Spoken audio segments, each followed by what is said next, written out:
Assalamualaikum warahmatullahi wabarakatuh.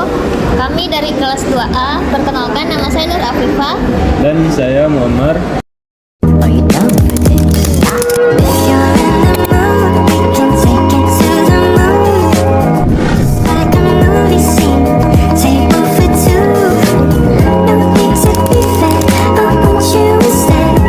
Kali ini kami akan membahas tentang perbedaan fungsi governance dan manajemen. Kami akan membahas definisi, contoh nyata, dan bahkan cerita dari dunia nyata. Oke, mari kita mulai dari dasar. Apa sih governance itu? Nah, bayangin, governance itu kayak kapten kapal besar yang mengendalikan arah. Fungsinya adalah mengawasi dan mengarahkan kapal, atau dalam kasus ini, TI perusahaan melayari rute yang sesuai visi bisnis.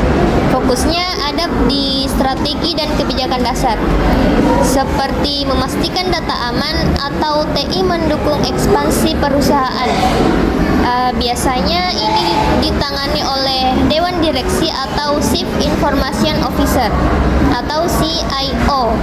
Menurut ISO atau IEC 2015, governance itu tentang evaluasi, pengendalian, dan pemantauan.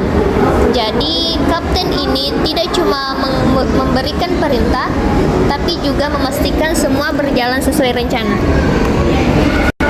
Baiklah, selanjutnya kita beralih ke manajemen.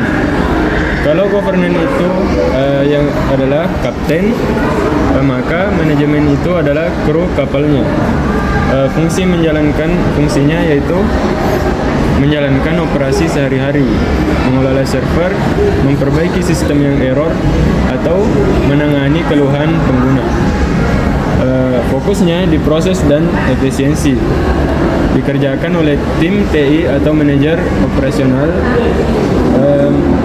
Dan menurut COVID 2019, governance mengawasi di domain EDM, sementara manajemen menjalankan di domain seperti APO untuk perencanaan atau DSS untuk dukungan layanan.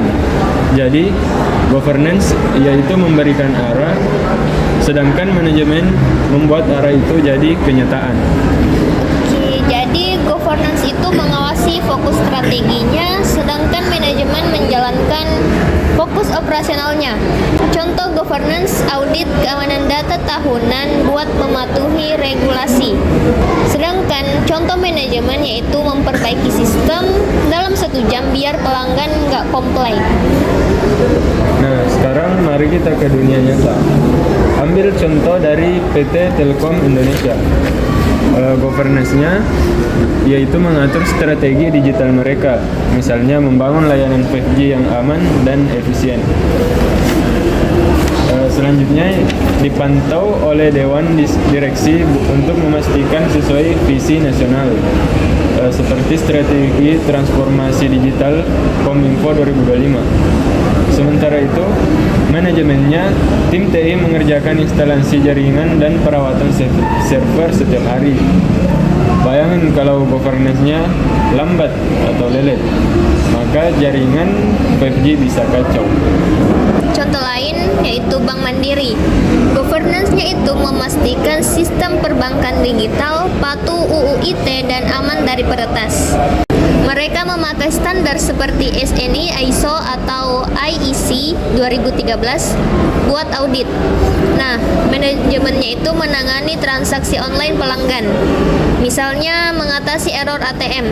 Jadi, tanpa governance yang kuat, manajemen bisa kehilangan arah. Atau lihat Unilever.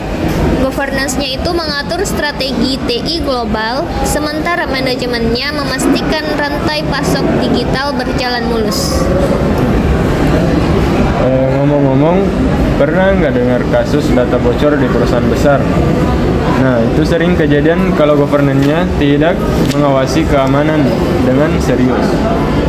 Manajemen bisa berjalan dengan cepat, tapi tanpa arah dari governance, maka bisa berantakan. Jadi intinya governance itu mengawasi arah besar seperti kapten yang menentukan rute, sementara manajemen itu menjalankan detailnya seperti kru yang membuat kapal berjalan atau bergerak. Paham perbedaan antara governance dan manajemen bisa membantu kita sukses di dunia TI, apalagi di era digital kayak sekarang. Baiklah, itulah tadi sedikit penjelasan singkat tentang perbedaan fungsi manajemen dan governance. Mungkin cukup sekian. Terima kasih sudah menonton sampai akhir. Dan Assalamualaikum warahmatullahi wabarakatuh.